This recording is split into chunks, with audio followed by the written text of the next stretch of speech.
UP roadways buses से सफर करने वाले यात्रियों के लिए खुशखबरी है। दरअसल रोडवेज बसेस के जरिए कानपुर यूपी के हर शहर से जुड़ जाएगा।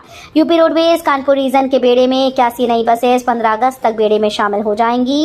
यूपी के हर शहर से तो कनेक्टिविटी होगी ही, कानपुर जिले से हर ग्रामीण रूटों पर भी संचालन कराया जाएगा। एनसीआर के बाकी शहरों के लिए रोल मॉडल बना नोएडा इन चीजों में किया बेहतरीन काम। आवासन व शहरी विकास मंत्रालय के द्वारा जारी रैंकिंग में नोएडा रोल मॉडल बनकर उभरा है। इसके लिए नोएडा प्राधिकरण ने शहर में डोर टू डोर कचरा कलेक्शन कराया। इससे सड़क और घरों के आगे खाली जगह पर गंदगी होना बंद हो गई। कंस्ट्रक्शन साइट वेस्ट का वैज्ञानिक पद्धति से निस्तारण कराकर उसका 70% रीयूज कराया गया। 450 करोड़ से होगा न्यू कानपुर सिटी में विकास कार्य, पहले चौड़ी सड़कें बनेगी। 28 साल से अटके न्यू कानपुर सिटी में 450 करोड़ रुपए से विकास कार्य कराए जाएंगे। सबसे पहले 45 मीटर, 30 मीटर और 25 मीटर चौड़ी सड़कें बनेंगी। केडीए ने प्रमुख सड़कों के टेंडर का मसौदा तैयार कर लिया है। जल्द ही टेंडर जारी होंगे।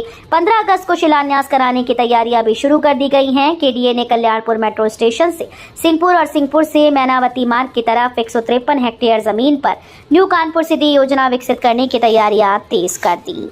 पंचायत चुनाव से पहले आरएसएस ने यूपी में किए बड़े बदलाव, 60 से अधिक जिला प्रचारक बदले।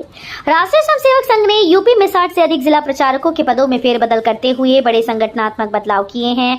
अगले साल होने वाले पंचायत चुनाव और 2027 के विधानसभा चुनाव की तैयारियों के लिहाज से इस बदलाव को काफी अहम माना जा रहा है। संघ के सूत्रों की माने तो जमीनी स्तर पर बेहतर और अधिक कुशल समन्वय सुनिश्चित करते हुए संगठनात्मक तंत्र में नई जान फूंकने के लिए ही ये बदलाव किए गए हैं। यूपी में झांसी पैसेंजर 29 जुलाई से कैंसिल, कई ट्रेन के समय में हुए बदलाव।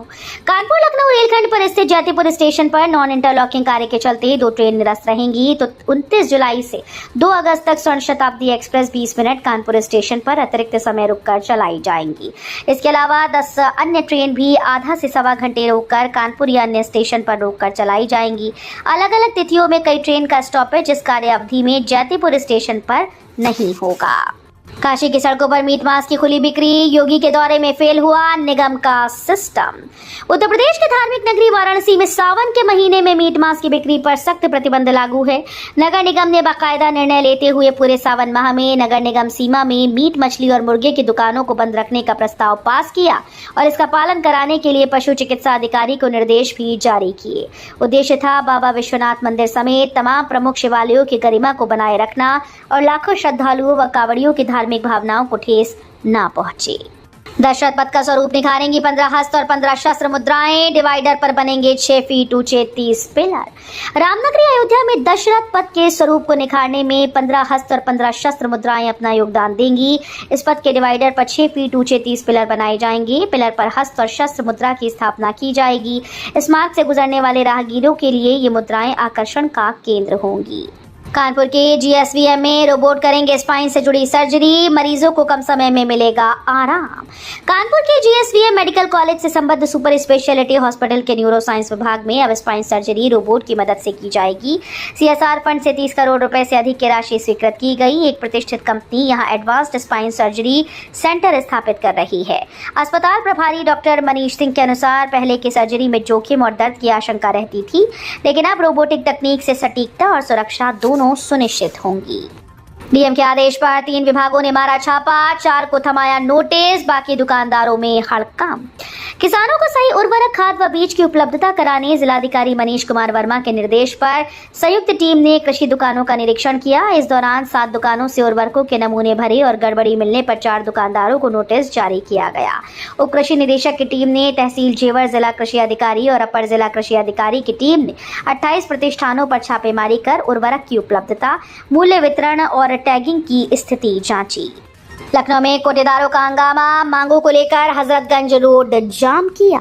लखनऊ में शुक्रवार को कोटेदारों ने जमकर प्रदर्शन किया। आदर्श कोटेदार और उपभोक्ता वेलफेयर एसोसिएशन के बैनर तले सैकड़ों कोटेदार जवाहर भवन से हजरतगंज चौराहे तक सड़कों पर उतर आए। प्रदर्शन के चलते हजरतगंज रोड पर भारी जाम लग गया, जिससे आमजन के साथ स्कूल के बच्चे भी धूप में फंस गए। पुलिस ने प्रदर्शनकारियों को हटाकर इको गार्डन भेजा, लेकिन नाराज कोटेदार वहीं धरने पर बैठ गए। वाराणसी से नशा मुक्त भारत की बड़ी शुरुआत, 550 युवा होंगे शामिल। नशा मुक्त भारत को लेकर अब तक की सबसे बड़ी और प्रभावशाली पहल प्रधानमंत्री नरेंद्र मोदी के संसदीय क्षेत्र वाराणसी से शुरू होने जा रही है। केंद्रीय युवा कल्याण और खेल मंत्रालय की ओर से आयोजित इस अभियान में नशा मुक्त यूथ विकसित भारत थीम पर युवा सेमिनार होगा। देश भर के 100 से अधिक आध्यात्मिक, सामाजिक और धार्मिक संगठनों से जुड़े 550 युवाओं को इसमें आमंत्रित किया गया है। लाठी मारकर भगाओ, ये लातों के भूत हैं, बातों से नहीं मानेंगे, काशी में गरजे योगी। सीएम योगी आदित्यनाथ ने समाज में जातीय विद्वेष फैलाने और नियमों की परवाह न करते हुए दूसरों के लिए समस्या खड़ी करने वाले तत्वों को 2 टूक शब्दों में कड़ा संदेश दिया। जौनपुर में जबरदस्ती बड़ा ताजिया उठाने की वजह से हाईटेंशन तार की चपेट में आकर 3 लोगों की मौत हुई और उसके बाद रास्ता जाम करने वालों का उदाहरण देते हुए सीएम योगी ने कहा कि ये सब नहीं चलने दिया जाएगा। कांवड़ यात्रा में बुलडोजर बाबा की धूम, जेसीबी पर योगी की फोटो लगा बोले उनके काम से हैं खुश। पश्चिम यूपी में कांवड़ की धूम मची हुई है, जहां डीजे लगाकर बड़ी कांवड़ की होड़ है, वहीं अनोखी कांवड़ उठाने वाले भी छाए रहते हैं। इनमें से एक है बागपत के कांवड़िए। इन्होंने बुलडोजर बाबा की कांवड़ निकाली। उत्तर प्रदेश के बागपत जिले के मंसूरपुर गांव के लोग बुलडोजर बाबा की कांवड़ लेकर निकले हैं। अवैध अतिक्रमण के खिलाफ मुख्यमंत्री योगी आदित्यनाथ ने जो काम किए, उनकी कोशिशों की सराहना करते हुए कांवड़ यात्रा निकाली गई। बीजेपी को मिलेगा नया राष्ट्रीय अध्यक्ष, 15 अगस्त के बाद हो सकता है ऐलान। भारतीय जनता पार्टी स्वतंत्रता दिवस के बाद अपने नए राष्ट्रीय अध्यक्ष के नाम की घोषणा कर सकती है। ये निर्णय पार्टी के कुछ राज्यों में संगठनात्मक चुनाव पूरा होने के बाद लिया जाएगा। हालांकि एक खबर सामने ये भी आई थी कि भाजपा और आरएसएस के बीच अभी तक किसी एक नाम पर सहमति नहीं बन सकी है।